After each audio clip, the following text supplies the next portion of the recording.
Boa noite a todas e todos.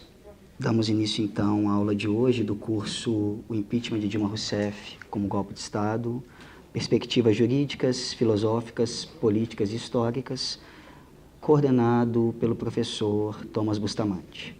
Meu nome é Davi Gomes, sou professor adjunto da Faculdade de Direito do FMG, dos cursos de graduação em Direito, também em Ciências do Estado, e do programa de pós-graduação em Direito da UFMG.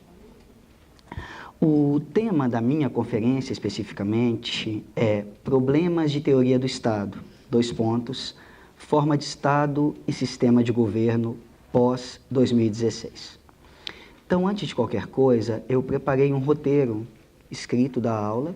As pessoas que já estavam aqui há algum tempo receberam, mas eu deixei algumas cópias que estão nesse momento no chão, né? Acabaram de voltar para a cadeira, e aí quem tiver interesse pode pegar aqui para acompanhar os pontos aos quais eu vou me referir ao longo da exposição, e adicionei também uma pequena lista de bibliografia bem básica para quem tiver interesse em continuar a discussão desse tema a partir da aula. Uma segunda coisa, para eu ver melhor como que eu vou conduzir a minha exposição, eu queria entender um pouco o perfil da turma na aula de hoje. Eu consigo reconhecer com muita facilidade estudantes de Direito e de Ciências do Estado aqui presentes. Então, essas pessoas não precisam se manifestar. As pessoas que não são do curso de Ciências do Estado, nem do curso de Direito, podiam, por favor, levantar a mão para mim? Ok, muita gente. Quais cursos vocês estão fazendo? Podem não estar fazendo nenhum sem problema algum, mas só para eu saber mais ou menos qual é a formação da turma, né? Engenharia Elétrica. Filosofia. Teatro. Vocês três? Mas a formação de vocês têm uma formação específica? Letras, engenharia, administração, perfeito. Pedagogia, geografia. Mais algum curso presente? Não, economia, ninguém?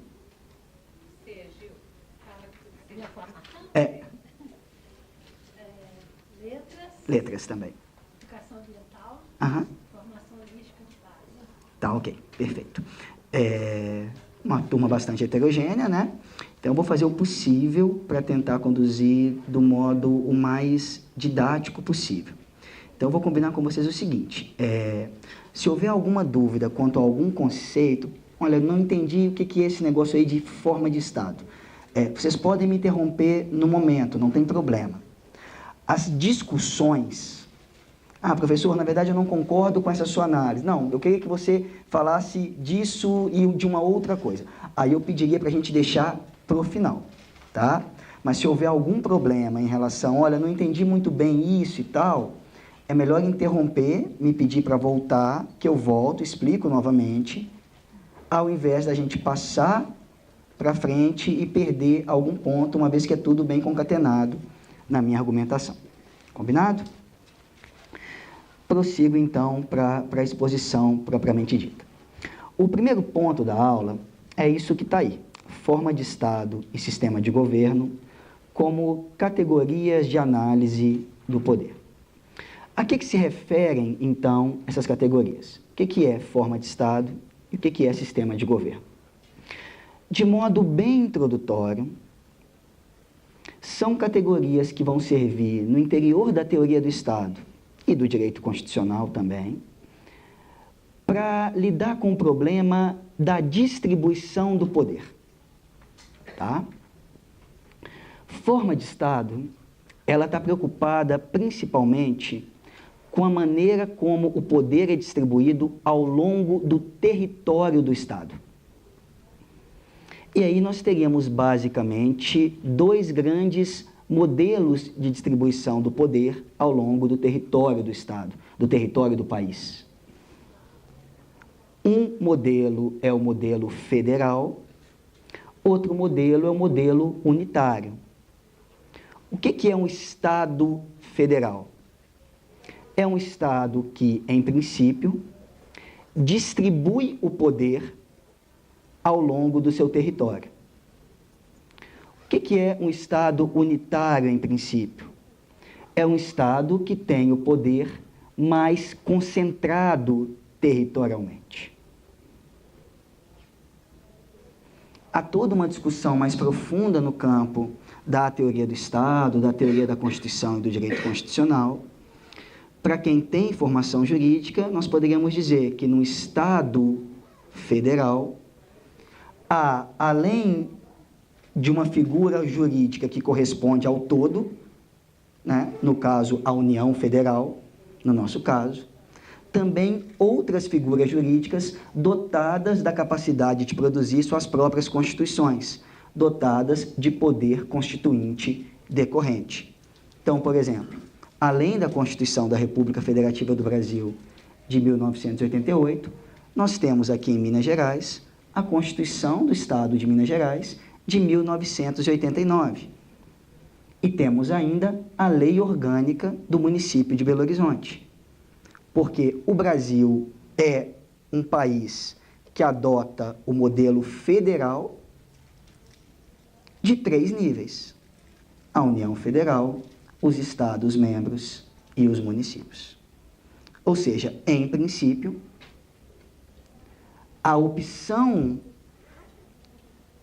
nossa, como sociedade que se autoconstitui e cujo marco constituinte atual é 1988, nossa Constituição atual é de 88, nossa opção foi por um modo de distribuição que descentraliza o poder. Há focos de poder espalhados, em princípio, pelo território: União, Estados-membros e municípios. Um Estado unitário, e aí o principal modelo, talvez ainda hoje, seja a França, ele não tem focos de poder tão distribuídos por seu território. O poder é mais centralizado. Qual que é a repercussão disso? São várias. Mas para aquilo que interessa a nós de imediato, nós poderíamos pensar, por exemplo, no problema da legitimidade. Um país do tamanho do Brasil, se eu distribuo o poder de modo centralizado em uma única instância, o exercício desse poder, inevitavelmente, se desloca muito da base populacional. É interessante, então, que haja focos concorrentes de poder, distribuídos ao longo do território, de modo que haja uma aproximação maior entre o poder que é exercido e a base popular desse poder. Daí a relevância de nossa divisão em municípios. Nós votamos em eleições municipais, nós nos relacionamos diretamente com o poder exercido no município. Daí a relevância das eleições estaduais, nós votamos em eleições estaduais, nós nos relacionamos também com o modo como o exercício do poder se dá dentro do Estado de Minas Gerais. E, finalmente, o poder exercido no âmbito nacional, no âmbito federal. Então, forma de Estado tem a ver com isso. Maior centralização ou maior descentralização do exercício do poder ao longo do território. Isso possui várias implicações, voltarei a outras implicações mais à frente, mas uma que é fácil de entender está ligada ao problema da legitimidade do exercício do poder.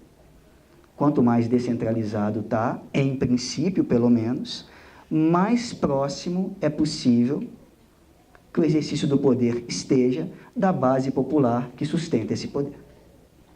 Então, esse é um primeiro conceito importante para a aula de hoje: forma de Estado. O segundo conceito é o conceito de sistema de governo. Esse conceito também está preocupado com distribuição do poder. Mas agora não se trata mais de uma distribuição do poder ao longo de um território. Se trata da distribuição do poder entre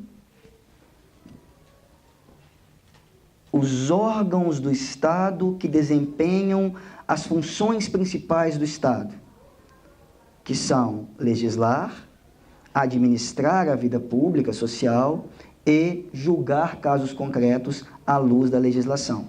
Então, o que é sistema de governo? Como que é feita a distribuição de poder entre poder executivo, a administração pública, né?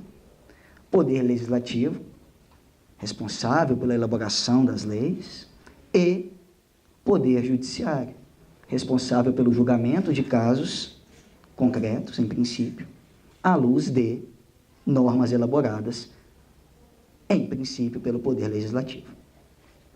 Quem tem formação em direito sabe que, no fundo, é muito mais complexo do que isso. As funções se entrelaçam, é muito mais complicada essa arquitetura, mas para a nossa exposição de hoje basta entender isso. Sistema de governo diz respeito às relações entre os três poderes da República: legislativo, executivo e judiciário. Os dois modelos mais conhecidos hoje, no que diz respeito a sistemas de governo, seriam o presidencialismo e o parlamentarismo. Diferenças básicas entre o presidencialismo e o parlamentarismo. Deixemos o poder judiciário como uma variável isolada, porque, na verdade, ela não vai variar. Então, não nos importa as mudanças em relação ao judiciário. Nosso foco é legislativo e executivo. No presidencialismo, o executivo advém de uma eleição direta, portanto, uma relação direta, digamos, de escolha entre a base popular, entre o sufrágio universal, e a escolha do presidente. Nós votamos para presidente. Ao mesmo tempo, essa mesma relação se estabelece com o poder legislativo. Nós votamos não só para presidente da República, mas também para membros do poder legislativo. No parlamentarismo, o modelo geral, há tantos parlamentarismos distintos quantos países que adotaram o parlamentarismo. Mas o modelo geral, não há uma eleição direta que escolhe o chefe do poder executivo. A eleição acontece para escolher os membros do poder legislativo, e aí aquele grupo político que consegue a maioria na eleição para o poder legislativo detém a prerrogativa, o direito de indicar quem vai comandar o poder executivo. Então, no presidencialismo, a eleição diretamente popular, tanto do executivo quanto do legislativo. No parlamentarismo, em princípio, não. A eleição popular, eleição direta para o legislativo, e o grupo político que consegue vencer as eleições, que faz a maioria de cadeiras, a maioria de membros para o legislativo, indica quem vai ser o chefe do poder executivo. Diretamente relacionado a isso, no parlamentarismo, não há, em princípio, um mandato fixo para a pessoa que está no comando do poder executivo.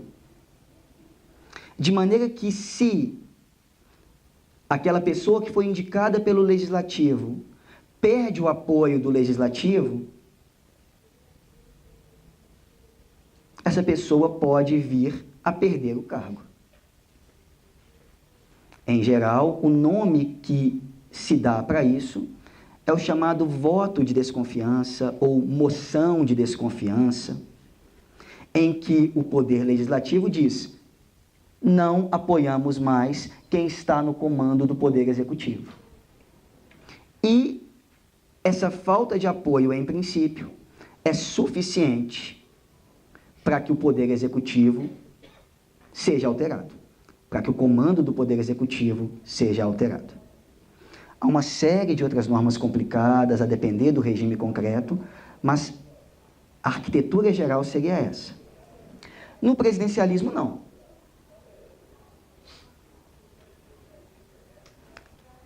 a chegada de alguém ao comando do Poder Executivo, primeiro, não depende de apoio ou não do Poder Legislativo. A chegada não depende. A chegada depende só do quê? Do apoio popular verificado em eleições diretas nas urnas.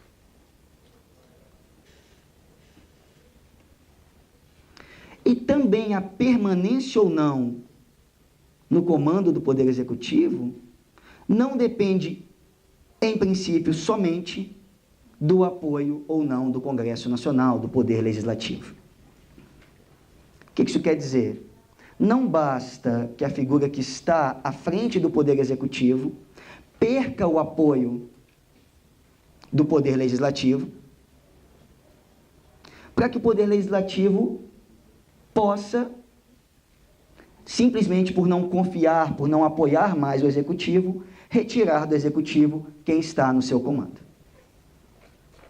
Essa é a distinção básica que foi manipulada a todo custo, o tempo todo, de um ponto de vista jurídico, no transcurso daquilo que estamos chamando de golpe. Se estamos em um regime presidencialista, a eventual possibilidade de perda do cargo por parte da chefia do Poder Executivo depende de uma série de quesitos extremamente rigorosos. Por um motivo muito simples: república não é bagunça. Você não pode brincar de tirar ou colocar quem está no poder porque você não gosta mais, porque você se desencantou com alguma coisa, porque você simplesmente parou de apoiar ou pareceu mais conveniente não apoiar. Não. Num presidencialismo isso não pode acontecer. Então, sistema de governo diz respeito a isso. A relação entre o legislativo e o executivo. Os dois modelos gerais são o presidencialismo e o parlamentarismo. E uma consequência prática muito direta é essa. No parlamentarismo, há uma possibilidade maior de rotatividade no comando, não há mandato fixo, em princípio, para o executivo. No presidencialismo, não. Há mandatos fixos pré-estabelecidos.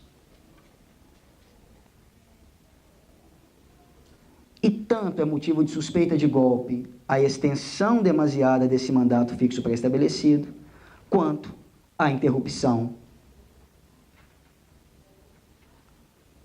precoce desse mandato fixo pré-estabelecido.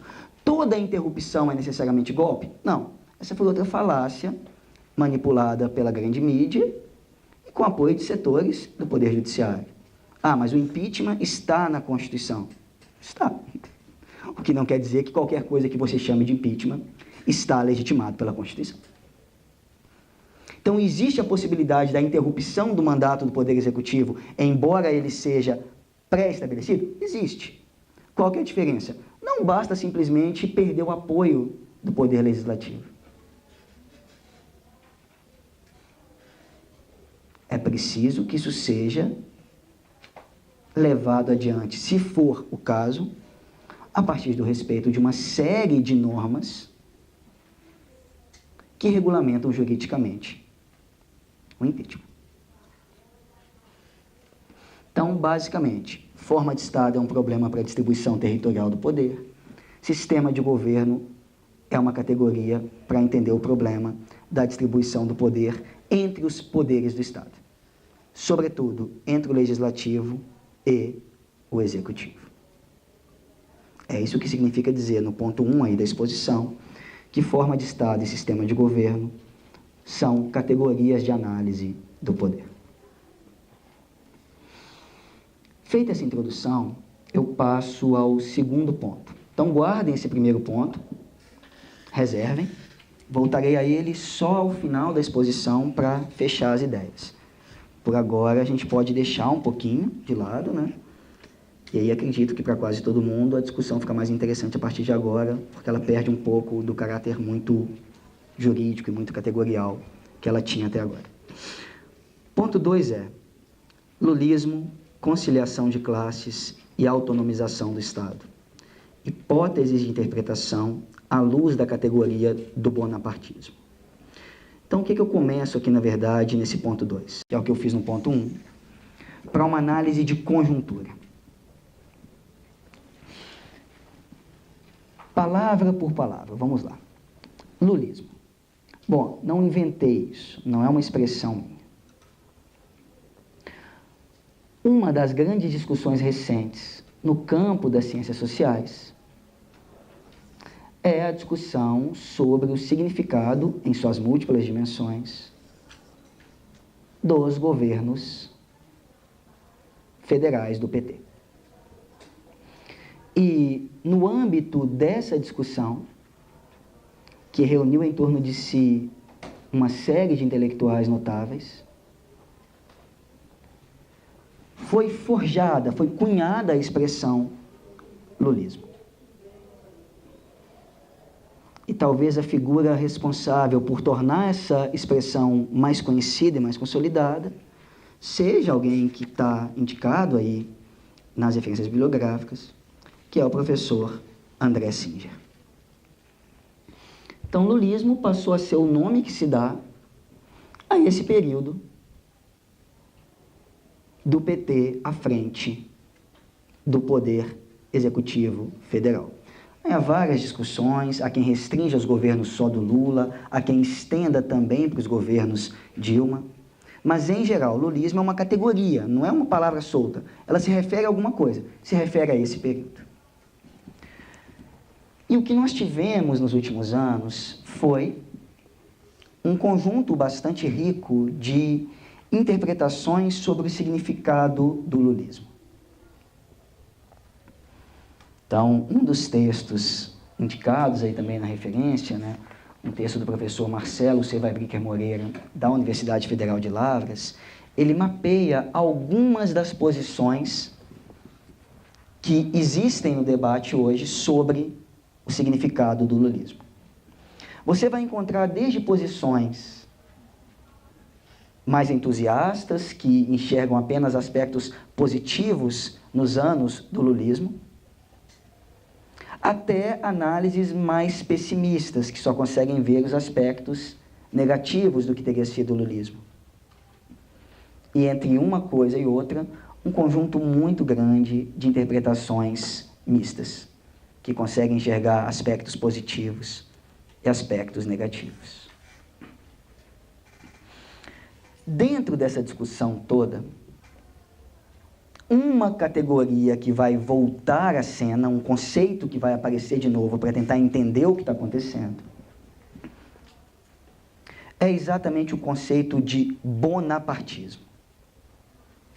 O próprio André Singer, não sem alguma hesitação, se refere a esse conceito, e é inclusive um dos motivos pelos quais ele é mais criticado, por exemplo, por dois outros textos citados também nas referências, né, do José Maurício Domingues, do Armando Boito Júnior, que vão tentar mostrar as fragilidades da análise do Singer quanto a isso. Mas o que quer dizer bonapartismo, então? Esse termo, do modo como ele aparece aqui, ele vai se referir principalmente às análises de Karl Marx referentes à emergência, ou melhor, à chegada ao poder de Napoleão III.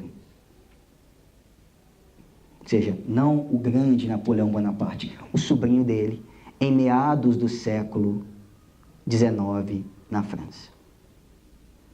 O livro em que isso se encontra mais bem colocado, a análise do Marx, ela se encontra presente de modo bastante forte, num texto que está citado também aí, né, nas referências, que é esse textinho famoso, né, o 18 Brumário, de Luiz Bonaparte. Luiz Bonaparte é exatamente o Napoleão III, ou o Napoleão Le Petit, né? Napoleão menorzinho. A que se refere o bonapartismo? Também é um conceito complicado, bastante complexo, né? Então agora talvez o pessoal da filosofia tenha um pouco mais de facilidade com a aula, o pessoal das outras áreas um pouco menos de facilidade. Mas, basicamente, nós teríamos um momento na França, ali em meados do século, entre 1848 e 1852, em que as classes dominantes não conseguem formar suficientemente condições de chegar ao poder, porque o conflito entre as próprias frações de classe é bastante significativo. Então, internamente, as classes dominantes, há uma impossibilidade de conseguir fazer alguém para chegar ao poder. Por outro lado, o operariado é uma ameaça, mas também não consegue ainda tomar o poder. E nós temos todo um contingente populacional muito grande, que é o campesinato,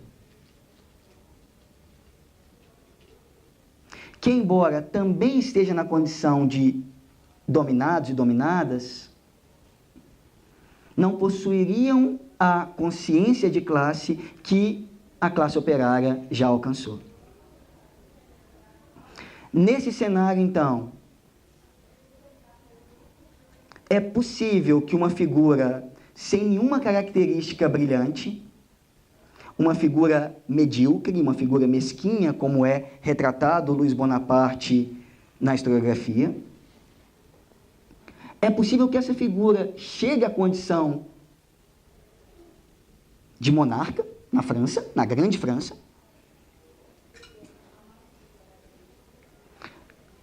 por vários motivos. Primeiro, porque representa em alguma medida uma conciliação de classes.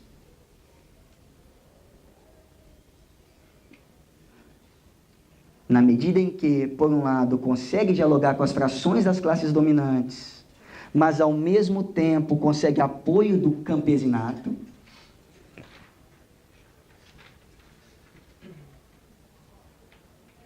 E por outro lado, não tem problema para as classes dominantes colocar uma figura qualquer no comando do poder executivo, porque já há ali uma relativa autonomização do Estado. O que isso quer dizer? Não importa muito quem esteja à frente do poder. O Estado não fará mais do que manter a ordem capitalista em funcionamento e, portanto, manter a dominação das classes dominantes assegurada. Então vamos devagar. Primeiro, uma característica aí do bonapartismo, a possibilidade de uma conciliação de classes.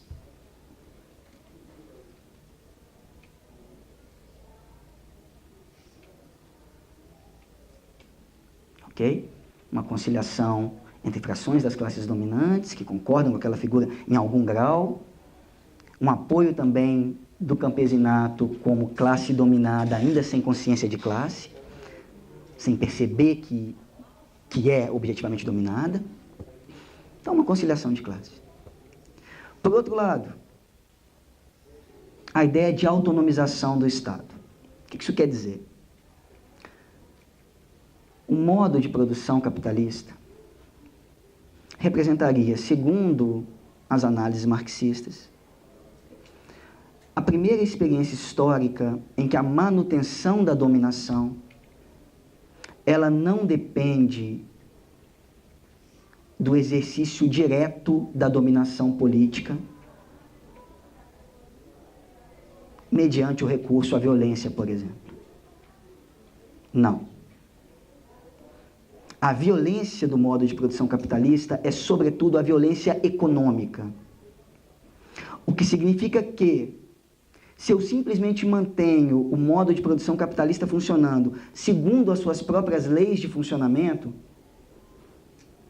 se eu asseguro, portanto, liberdade, igualdade, propriedade, etc. e tal, se eu mantenho as coisas funcionando de modo aparentemente não violento, a própria dinâmica da economia gera per si a dominação. Se é assim, eu não preciso do aparato do Estado como um aparato repressivo que se vale da violência não econômica para poder dominar o tempo todo. Basta que o Estado assegure as condições da economia para que a dominação ela mesma também se mantenha. Por isso, a dependência das classes dominantes em relação ao Estado, ela é diminuída. Olha, eu não preciso tanto de alguém comprometido com a visão de mundo e com os interesses da classe dominante ou das classes dominantes à frente do poder executivo. Basta alguém que não vai atrapalhar o funcionamento da economia. Por quê? Porque nesse estágio de desenvolvimento da economia, há uma autonomização do Estado, no sentido de que ele pode se desacoplar da briga direta entre as classes, ter a aparência de neutralidade, e essa é a grande aparência que o Estado moderno pretende para si. Ele não é o Estado de uma classe ou de outra, ele é o Estado da universalidade de todas as pessoas. Somos todos brasileiros, não desistimos nunca. Há uma pretensão de universalidade, portanto. Então, esse Estado que consegue se desacoplar de uma imagem de comprometimento direto com uma classe, né?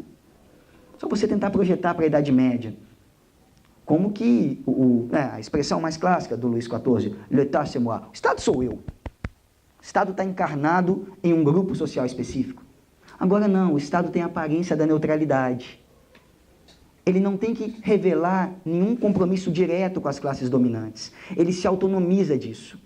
Basta que ele permaneça mantendo a economia privada em funcionamento com aparência de neutralidade. Se é só isso, qualquer figura que eu puder colocar no poder resolve. Não tem que ser nenhuma figura genial e comprometida de fato com os interesses da classe dominante. O bonapartismo, em linhas sempre muito gerais, se referiria a isso. Conciliação de classes por um lado, autonomização do Estado por outro lado. O que significa ler o lulismo à luz dessas categorias?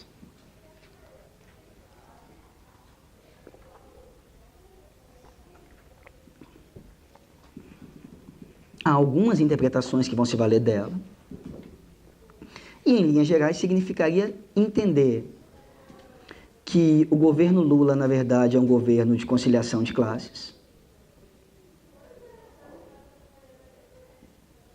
que ele representa, nesse sentido, um momento de autonomização do Estado no Brasil, de maneira tal que as classes dominantes que mais dominam, digamos assim, o nosso cenário, não teriam problema algum numa figura como Lula à frente do Poder Executivo, porque, no limite, o que ele faria não afetaria a continuidade da dominação. Ainda que algumas das suas políticas precisassem atender às classes dominadas, esse é um dos aspectos da conciliação de classes. E, portanto, se está presente a ideia de conciliação de classes e a ideia de autonomização do Estado, seria possível ler o governo Lula, ler o lulismo como um todo, à luz da categoria do bonapartismo. Não passaria de um fenômeno de conciliação de classes, que expressa a autonomização do Estado, de um Estado, portanto, que não vai fazer mais nada, senão, com aparência de neutralidade, manter a economia em funcionamento. Economia essa que, com aparência de neutralidade, realiza de modo reiterado, repetidas vezes, uma violência econômica que mantém a dominação das classes dominantes sobre as classes dominadas. Essa seria uma maneira de interpretar, em linhas muito gerais, o lulismo pela lógica do bonapartismo. Guardem também isso. Passo para o terceiro ponto. A seletividade inevitável de toda herança. Diferenças importantes entre os modelos econômicos de Dilma e Lula. O que eu quero dizer com a seletividade inevitável de toda herança, né? E, com certeza, o professor Marcelo Catoni, que nos acompanha aqui hoje, aproveito para agradecer a presença dele, está com Jacques Derrida na cabeça, né? Herdar é escolher. Sem nenhum compromisso com o pós-estruturalismo francês, tem uma herança derridianazinha aí, Sim.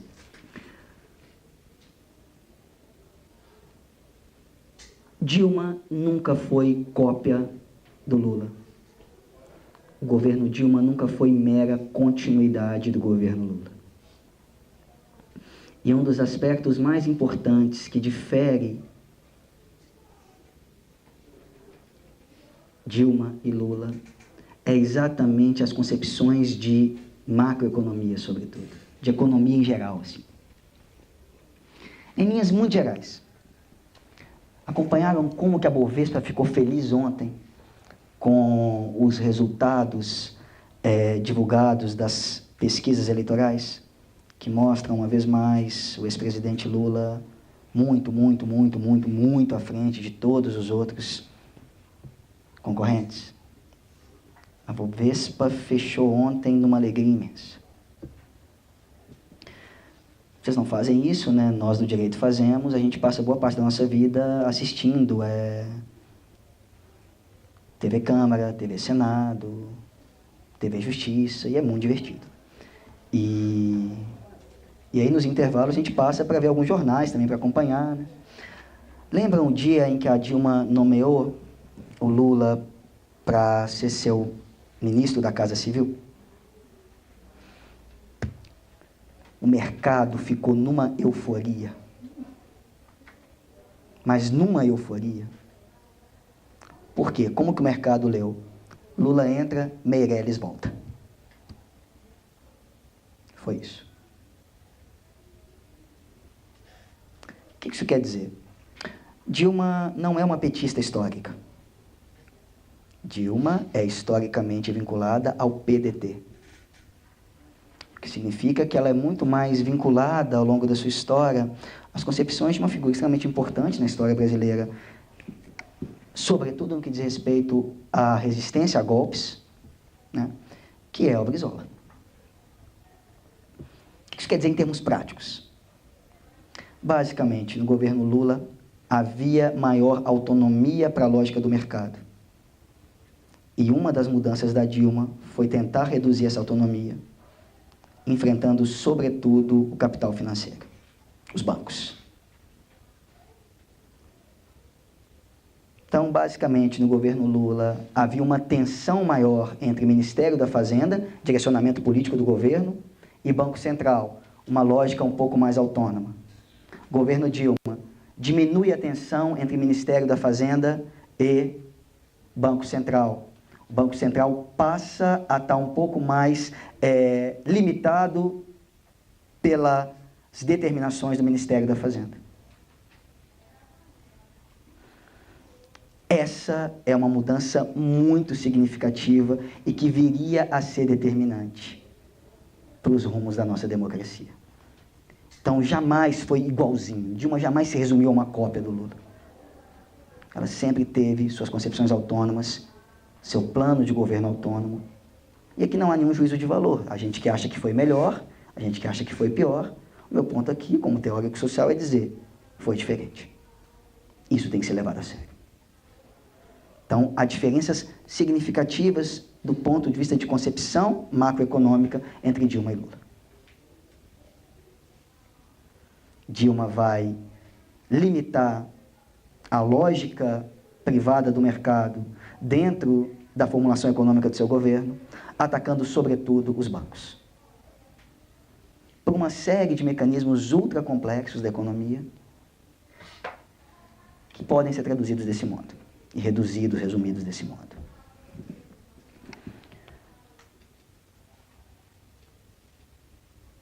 Esse é o cenário que está montado. No início de 2013, Dilma tinha uma aprovação de cerca de mais de 60% da população brasileira. E o Lula ainda figurava com aquela porcentagem absurda na história de mais de 80% de aprovação.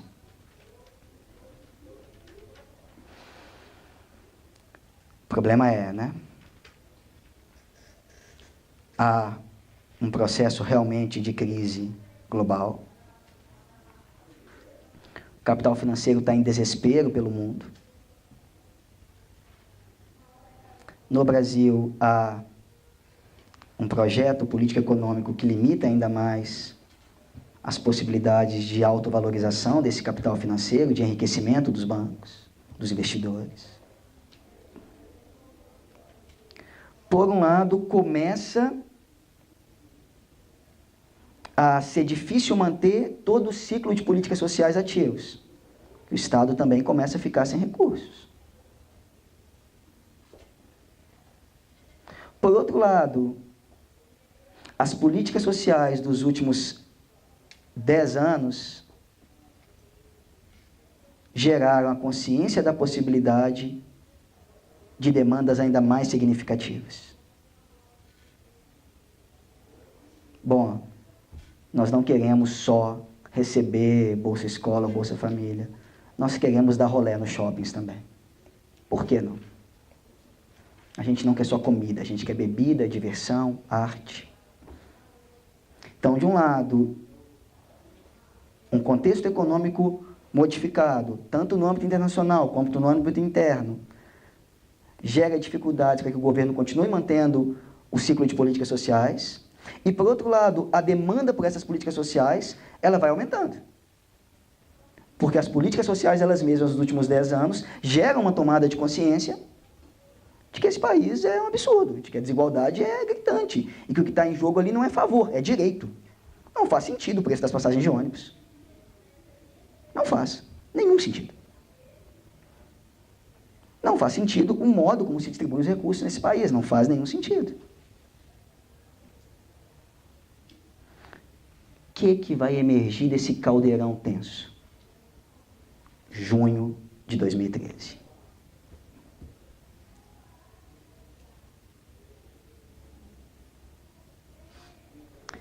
E aí vem o problema, né? Vem pra rua. Vem. Vem quem? É um momento de tensão, é um caldeirão. Vem esse pessoal que está querendo insistir nas políticas públicas, querendo melhorar as políticas públicas, mas vem também todo um setor muito forte da sociedade que está insatisfeito com as mudanças trazidas pelo novo governo e pelas perdas das condições objetivas de vida, proporcionalmente, pelas perdas dos privilégios de classe dos últimos anos. Ou seja, junho de 2013 é o quê? É um grande caldeirão de experimentos.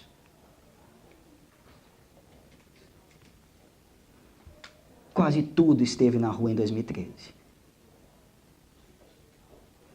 Desde o início eu participei, mas olhei com muita desconfiança. Eu lembro de muitas conversas, né, professor Marcelo Catoni, que tivemos à época.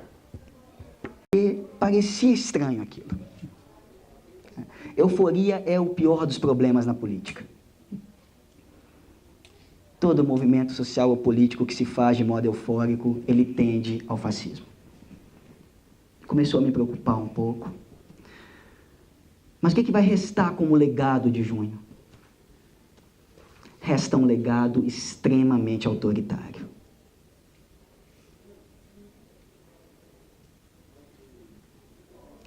Por quê? Porque qualquer pessoa pode pretender se apropriar do que foi junho. Por quê? Porque junho é um movimento sem rosto. Você coloca a máscara que você quiser nele. A grande metonímia disso é a retomada de Guy Fawkes. A Máscara do V de Vingança, que é exatamente uma figura sem rosto, extremamente autoritária. Tenho pavor daquele filme. Junho não tem face, e aí qualquer face pode ser acoplada a junho.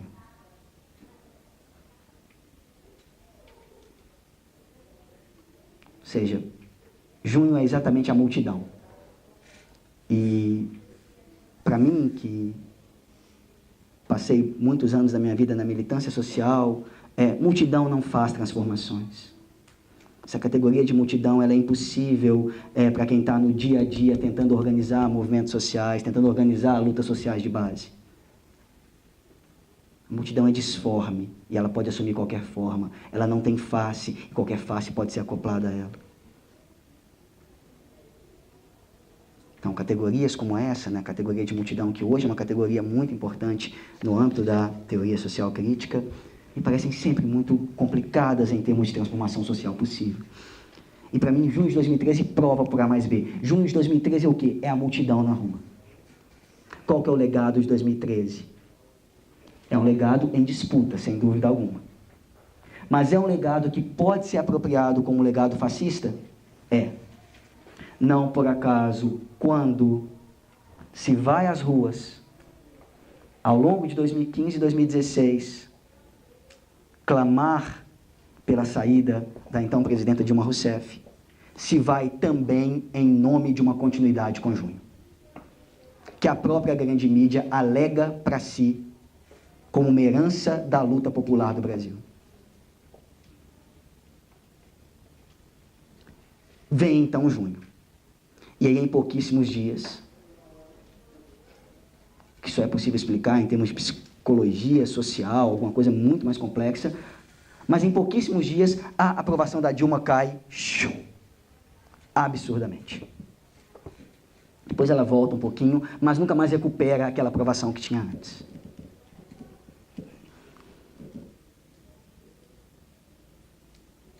Era o momento perfeito. 14 anos já de governo PT, um modelo político-econômico que desagradava, capital financeiro sem possibilidades de alto rendimento, intervenção demasiada, segundo as leituras críticas a esse modelo do Ministério da Fazenda no Banco Central, população insatisfeita, multidão na rua. O que era preciso? Que por acaso houvesse nesse país um sistema de mídia praticamente totalmente privatizado. E por acaso existia. Nas mãos de quem? De poucas famílias extremamente situadas nos patamares mais elevados de renda e patrimônio no Brasil. Começa o processo midiático de desgaste. Vem 2014, o processo midiático de desgaste vai ao extremo de revistas lançarem edições fora da época, fora do tempo, para tentar a qualquer custo impedir uma nova vitória, que pudesse de algum modo dar ares de legitimação democrática a um outro modelo político, econômico e social nas urnas. Isso não acontece. E aí, ato contínuo. Os herdeiros da multidão que pretendiam dar a junho de 2013 uma máscara fascista, ato contínuo. Sai o resultado das eleições e nas redes sociais estão dizendo: não aceitaremos os resultados. Vamos fazer de tudo para mostrar que a eleição foi uma fraude. Aí surgem teorias as mais variadas. Surge urna que, na verdade, estava com a tecla 45 travada, que você não conseguia apertar, a 4 e 5, né? Surge urna que, na verdade, divulgou o resultado muito antes, na verdade, de ter sido feita a apuração. Surge notícia de que alguém haveria ligado para o candidato derrotado algum tempo antes, dizendo que ele havia vencido e que um ex-presidente havia pego um transporte aéreo para vir até Minas Gerais encontrar com o candidato derrotado, mas que, em tese, teria vencido para celebrar a vitória. Surge uma série de teorias conspiratórias. E se começa a ouvir: não aceitaremos o resultado.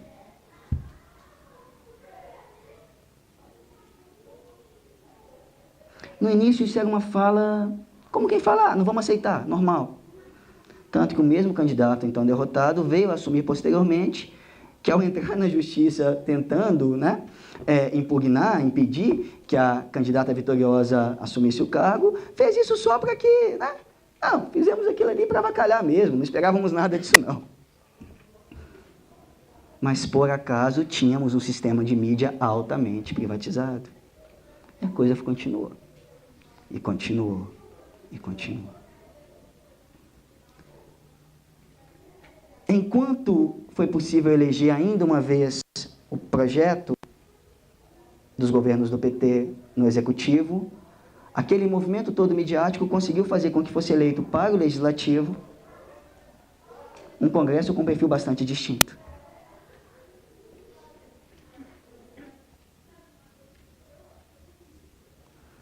E aí o cenário montado estava um cenário praticamente perfeito. Quando é que fica claro que Dilma já estava derrotada?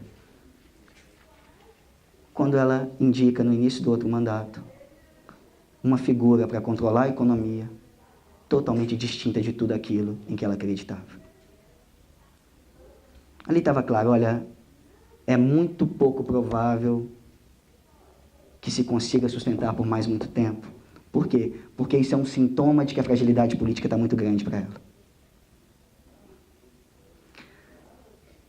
Feita essa análise um pouco histórica da coisa, eu passo ao ponto 4, né? Um aspecto que não pode ser olvidado. Dilma mulher e o patriarcado como categoria que catalisa o golpe. Isso não pode ser esquecido. Nós não tiramos apenas alguém da presidência da República, nós tiramos da presidência da República a primeira mulher que chegou a esse posto na história do Brasil. E aí não há outra expressão senão nojo para a misoginia presente nos discursos da reta final do golpe que tira a Dilma do poder. Não sei se você se lembra, a pior de todas foi aquela imagem dela de pernas abertas colocada nos tanques de gasolina dos carros, né? Aquilo é de uma violência, de uma estupidez, é assustador. Era uma mulher. E é sempre mais fácil num país como o nosso, historicamente patriarcal e presentemente patriarcal, cometer violências contra uma mulher. Talvez fosse um homem na mesma posição, talvez o desfecho teria sido algo diferente. Mas era uma mulher. Era só uma mulher.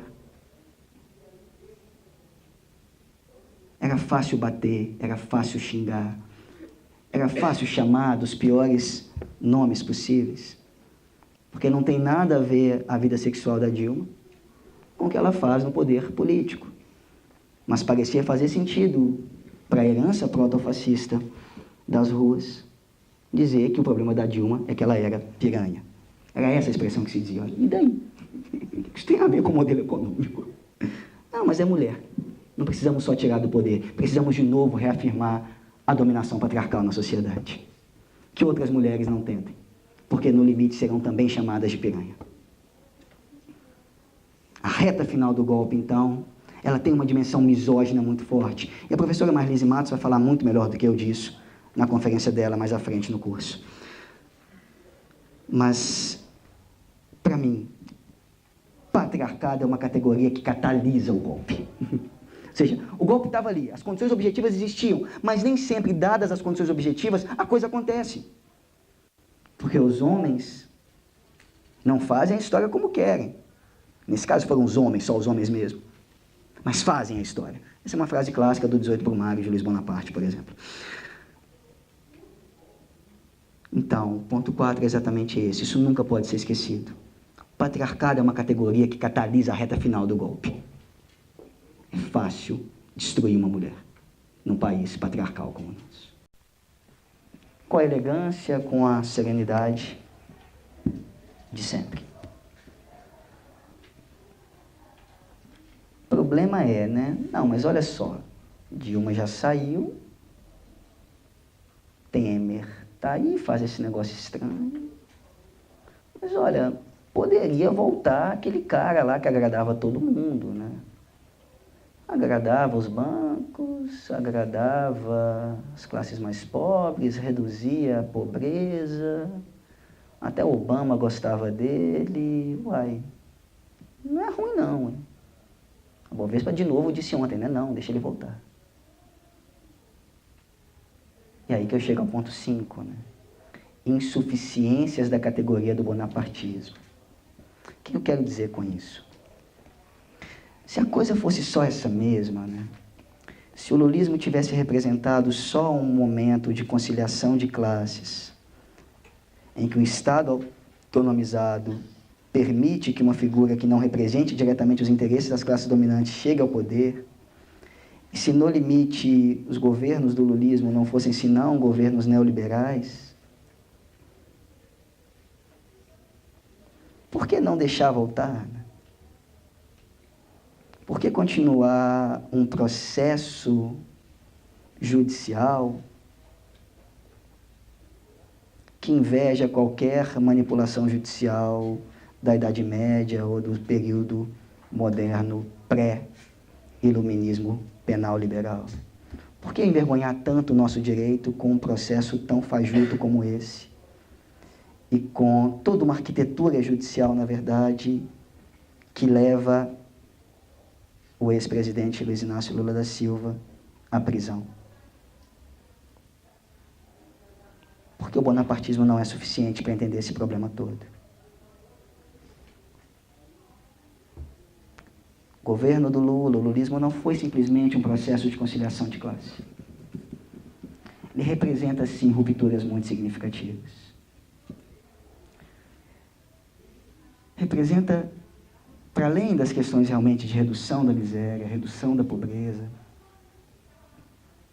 representa uma coisa assustadora para um país como o nosso, que foi colônia e que foi escravagista. Representa que o Senhor não está mais no poder. Conhece a música Sinhá, do Chico Buarque? A única coisa que eu conseguia pensar e dizer e escrever no dia em que o Lula foi preso era essa música. Procurem depois. Uma passagem dela só me interessa, né? Por que me faz tão mal, de olhos tão azuis? Só isso. A música, na verdade, é uma narrativa de uma escrava que, sem querer, vê assim a nua, tomando banho, se eu não me engano, no rio, não sei. Ela não fez nada. Como? Hã? Escravar. É sinhá. É o escravo que vê? Pode ser. Tem um tempinho que eu não estou... Pode ser, né? Mas, enfim, olha, eu não fiz nada. Ele o tempo todo se defendendo. Eu não fiz nada. Mas, ainda assim, ele tem o corpo talhado, ele é recortado, ele é judiado, né? E, olha, por que me faz tão mal, sabe? Não há motivo algum para fazer mal. Mas o mal é feito. E essa é a história da dominação específica de um país ex-colonial e ex-escravista como o nosso. Que o tipo de violência que se inflige aos dominados, ela muitas vezes, e talvez na maioria delas, é uma violência que se exerce simplesmente pela necessidade patológica, de um ponto de vista psicanalítico, de fazer o mal sem limites. Olha, não tem motivo algum. Não há razão mais. Mas não. Não é possível que o Senhor se iguale ao escravo, ou melhor, que o escravo se iguale ao Senhor. Não é possível de modo algum que um ex-operário analfabeto governe essa nação. Não é possível que agora empregadas domésticas viajem no mesmo avião que as patroas. Não sei se vocês se lembram de uma coisa que ficou famosa, uma polêmica dessa, de uma socialite na internet. Porque esse é o ponto. Não basta estar numa posição boa. É preciso que os mais pobres não estejam na mesma situação. Isso é típico de um país ainda marcado pela clivagem colonial. Ainda marcado por uma necessidade extrema de distinção. Não basta para mim que eu tenha e você também tenha. É necessário que eu tenha e você não possa ter. Logo, mesmo o projeto Lula não pode voltar. Por quê? Porque ele não é só conciliação de classe. Ele não é só mais do mesmo. Ele representa, sim, rupturas tanto materiais quanto simbólicas, extremamente relevantes para a história colonial e escravista desse país. Por isso ele não pode voltar. Por isso o golpe tem que continuar. Daí o ponto 5 da exposição. insuficiências da categoria do bonapartismo, Brasil, ranços coloniais e a continuidade do golpe. Não. Não dá para deixar de novo que o escravo saia da senzala, que o gay saia do armário, que a mulher saia da cozinha. Nesse país, não. Quem que representa tudo isso? Aquela figura. Não, mas o mercado gosta... Essa figura, não. E é irracional, isso aqui é interessante, né? Por que isso faz sentido? Por que me parece que essa minha hipótese faz sentido? Porque o ódio ao Lula, ele não tem uma racionalidade possível. Não tem, né? Uma crítica muito válida aos governos do lulismo, realmente a desigualdade aumentou. Porque os mais ricos ficaram muito mais ricos. O número de milionários brasileiros aumentou muito. Então as elites mais dominantes não teriam nenhum motivo racional para fazer isso, para que isso acontecesse. Não passa pelo plano da razão. O tipo de ódio que se desenvolveu na sociedade, o tipo de grito rancoroso que se soltou nas ruas, o tipo de acusação cantada, gritada, desenhada, buzinada, panelada que se desenvolveu, é exatamente o silenciamento de toda razão discursiva possível. Não há argumento possível. As panelas simbolizam isso. Não conseguimos dizer por quê. No máximo podemos bater panela e fazer barulho. Por quê? Porque é irracional o que sentimos. Está no plano mais profundo. É difícil demais deixar de ser colônia quando um dia você foi colônia. É difícil demais que a clivagem colonial desapareça. E um dos traços mais fundamentais dela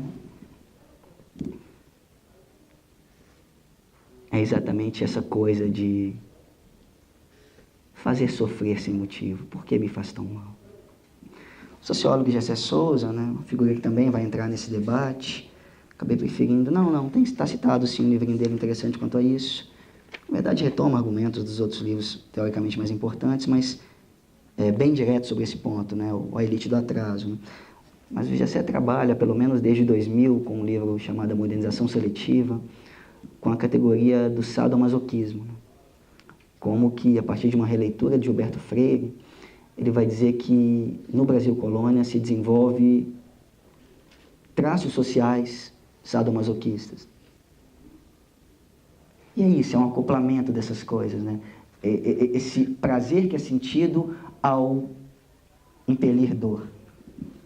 Por outro lado, se constrói ao longo da história o prazer em sentir a dor impelida pelo Senhor, né? Isso seria, por exemplo, de empregadas domésticas que se sentem muito felizes em ficar na véspera de Natal até muito tarde na casa da patroa, fazendo a ceia da patroa, enquanto a família está em casa sozinha, sem comida, esperando ela chegar, né? Aí, é claro, há um problema de dupla jornada, há um problema misógino, porque ela faz a comida na patroa e faz em casa também, há um problema de gênero, mas há um problema também aqui muito grave, que é esse problema de gostar de sofrer o sofrimento, né? Olha, eu fico tão feliz quando minha patroa pede para eu fazer a ceia para ela, eu me sinto bem em poder servi-la, né? Isso é muito comum ainda hoje, né? Traços de uma sociedade que se desenvolve como nós nos desenvolvemos. Bonapartismo não dá conta. Categoria insuficiente para entender tudo isso. Ponto 6. Começo agora, então, a fechar um pouco a exposição, até porque a gente tenha tempo de conversar um pouquinho sobre ela, se vocês assim entenderem. Nessa confusão toda, o que vai emergir quando vem aquela dúvida, olha, até que ponto Lula vai ser preso, não vai ser condenado em segunda instância, não vai, como é que a gente faz com esse negócio? Ressurge a proposta parlamentarista no Brasil.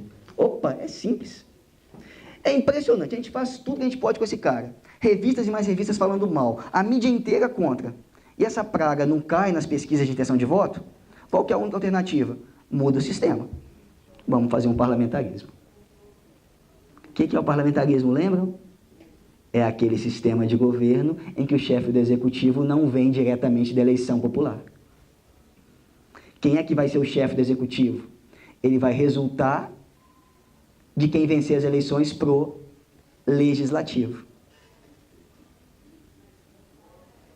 muito simples. A campanha midiática não desgastou a imagem do Lula, mas desgastou a imagem do PT. O PT sofreu uma derrota muito grande nas eleições municipais de 2016. Bom, é provável, então, que o PT não consiga ter muita força no Legislativo esse ano.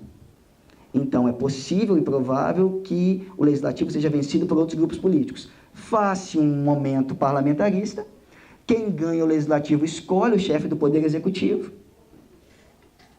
Pronto, está resolvido o problema. E mais, né, uma das possibilidades seria um parlamentarismo que tivesse também presidência da República. O sistema francês é assim, chamado semipresidencialismo. A gente faz assim, olha só. Deixa o presidencialismo, deixa o presidente existir para o povo poder votar, não achar que é golpe, né, e tal, mas transforma em parlamentarismo ou em sistema semipresidencialista.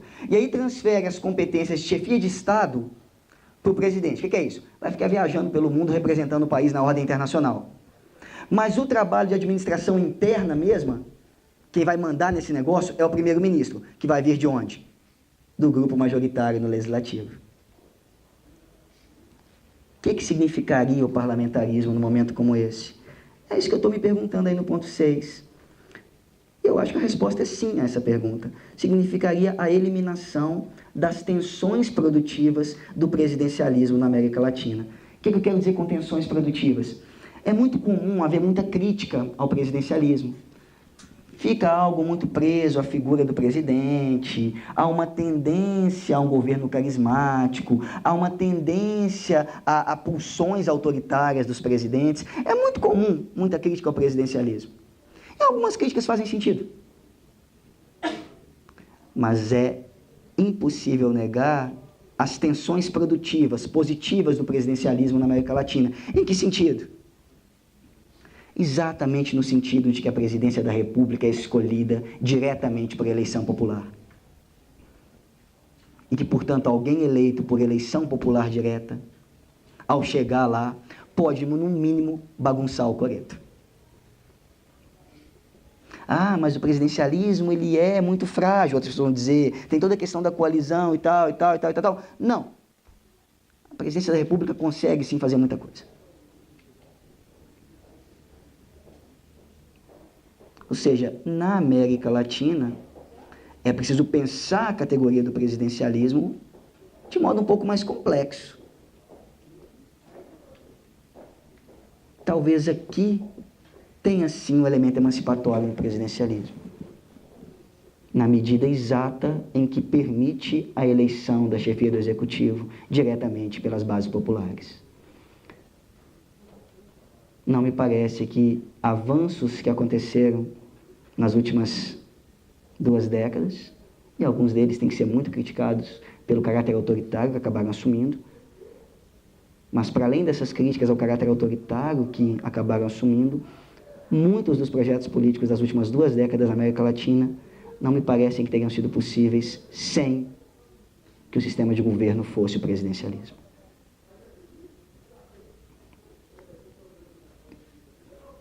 O que é, então, a proposta de mudança no nosso sistema de governo de presidencialista para parlamentarista? É, digamos assim, a institucionalização final do golpe. Não, para não ter risco nenhum mais. Já que é difícil ganhar com um projeto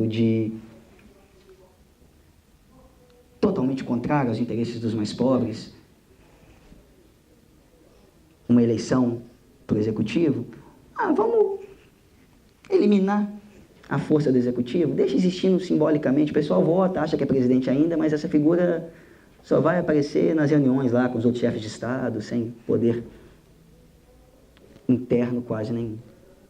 Ou seja, se institucionaliza de modo duradouro. Caso isso tivesse vindo a realmente se consolidar essa proposta, né, seria a institucionalização final do golpe. E a outra categoria, né? O sistema de governo, então, seria isso. O que nós tivemos depois de 2016 foi um crescimento muito forte da proposta parlamentarista. Como que isso pode ser lido? Com uma institucionalização final do golpe, eliminando as tensões produtivas do presidencialismo na América Latina. E a outra categoria, a forma de Estado, que nós tivemos pós-2016, foi um recrudescimento, um fortalecimento muito grande da centralização do poder no Executivo Federal. Metonímia mais trágica disso, intervenção federal no Rio de Janeiro. Tem uma questão tributária, né, que não dá para negar que os governos anteriores todos, inclusive os do PT, dificultaram muito a vida dos estados e municípios. Mas esse aspecto específico de uma centralização mais direta do próprio poder é um traço muito característico do momento político pós-16.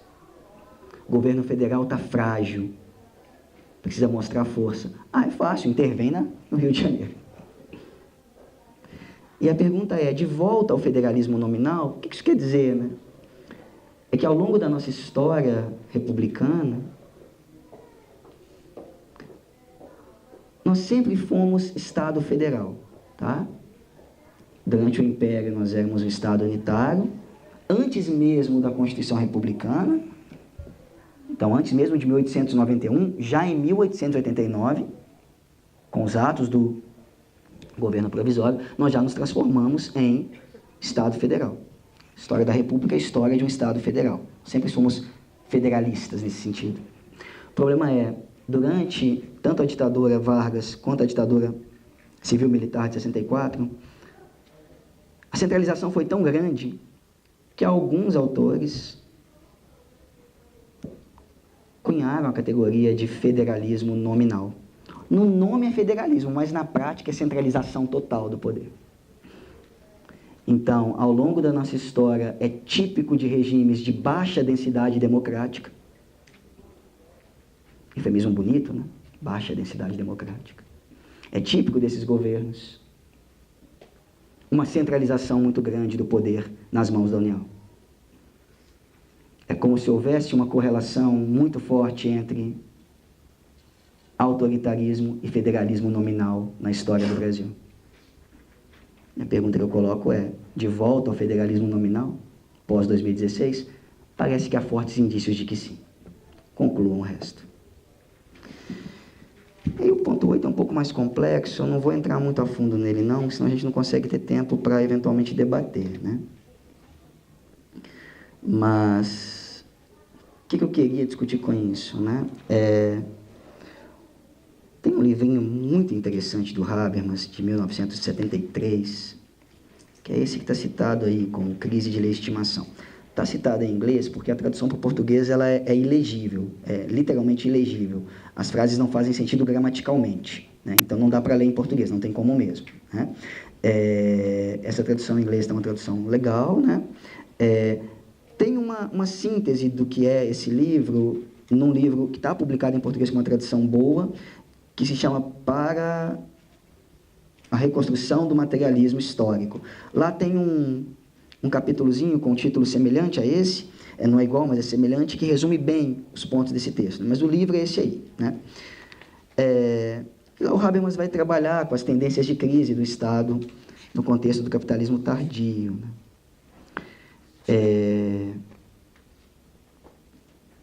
E aí ele vai dizer lá que, segundo ele, naquele momento, tende a haver crises de racionalidade, que são percebidas como crises em que o Estado aparentemente não consegue lidar de modo racional, de modo bem planejado, com os recursos que tem para desenvolver políticas públicas. E crises de legitimação, em que o Estado não consegue mais alcançar a legitimação popular.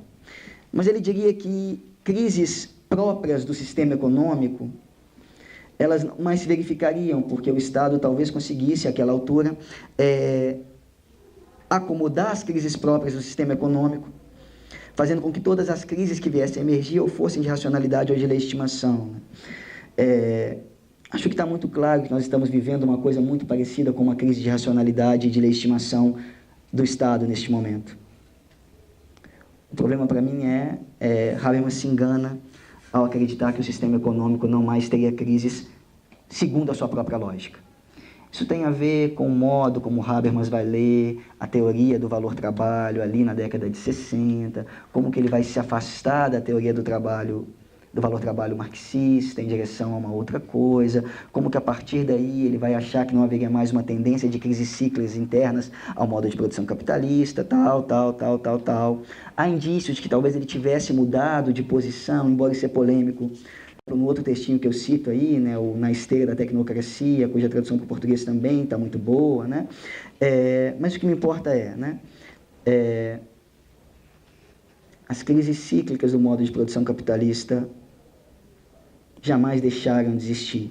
O que nós tivemos ao longo dos chamados 30 anos gloriosos, né, que vai do final da Segunda Guerra Mundial até meados da década de 70, é que o processo de reconstrução europeia pós-guerra gera a ilusão de uma economia que cresce e que não encontra limites no seu crescimento. Então, logo acaba a reconstrução europeia, as crises cíclicas voltam. E essa é a tendência interna do sistema. Enquanto houver modo de produção capitalista, a tendência às crises continua ativa. Elas podem demorar mais ou menos, mas a tendência a elas permanece. Este é mais um momento forte de crise global do modo de produção capitalista. Inevitavelmente, essas crises repercutem de modos variados, elas se refratam e se difratam de modos variados pelos países. Na Grécia, de um jeito, em Portugal, de outro, na Espanha, de outro, nos Estados Unidos, de outro, no Brasil, de outro. Mas é impossível pensar todo esse cenário contemporâneo sem tudo isso. Crises, segundo a própria lógica do sistema, que tendem inevitavelmente a se acoplar a crises de racionalidade do Estado e de legitimação do Estado. E tudo isso coloca em xeque exatamente a relação possível entre capitalismo e democracia. Para mim, não há dúvida alguma, cada vez mais, que não há possibilidade de uma solução equilibrada dessa tensão.